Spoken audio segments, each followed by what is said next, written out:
खबर बालाघाट से, जहां वारासिवनी में जानकारी के बिना ही एचडीएफसी बैंक में खाता धारकों के अकाउंट खुल गए और खातों से करोड़ों का लेन देन हो गया, जिसको लेकर खाता धारकों को दिल्ली पुलिस का नोटिस भी मिला। इसके बाद मामले का खुलासा हुआ। पीड़ितों का यह कहना है कि प्रियांश बंजारी एचडीएफसी बैंक में एजेंट है। उसने बैंक खाता खोलने के नाम पर डॉक्यूमेंट्स मांगे थे।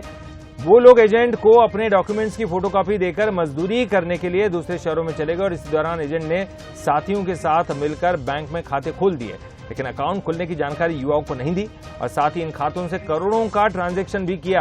और जब दिल्ली पुलिस ने नोटिस भेजकर संदिग्ध ट्रांजैक्शन की जानकारी मांगी, जैसे ही ये नोटिस युवाओं को मिले तो सभी हैरत में पड़ गए और अपनी बेगुनाही साबित करने के लिए दर दर भटकने लगे। फिलहाल पीड़ितों ने कलेक्ट्रेट में ज्ञापन सौंपा है। उनके खातों में हुए फर्जी लेन देन मामले की जांच की मांग की है और दोषियों पर कार्रवाई की बात उन्होंने कही।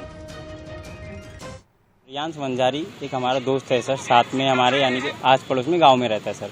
तो उसने हमको बोला कि मुझे टारगेट मिला है, आप खाता खुलवा लो, मेरा प्रमोशन हो जाएगा।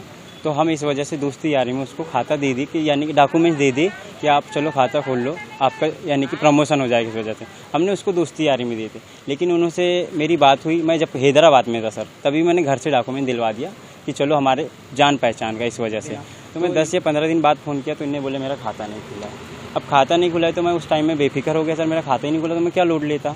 तो इस वजह से फिर मैं हैदराबाद से रिटर्न आया, 10 अप्रैल को आया सर।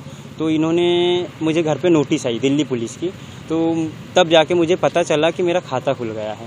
तो इनसे मैंने जानकारी लिया तो ये बोल रहे थे हाँ तुम्हारा खाता खुल गया। मैंने फिर इनसे जानकारी लिया, मेरे अकाउंट की डिटेल्स लिया सब कुछ, और फिर मुझे पता चला कि मेरे खाते में कई करोड़ों के ट्रांजैक्शन हुए हैं।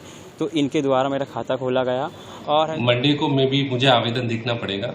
अगर ऐसी स्थिति बनती है तो मैं संबंधित थाना प्रभारी और एसपी साहब से कोई निर्देश दूंगा कि इस प्रकरण की पूरी जांच कराई जाए।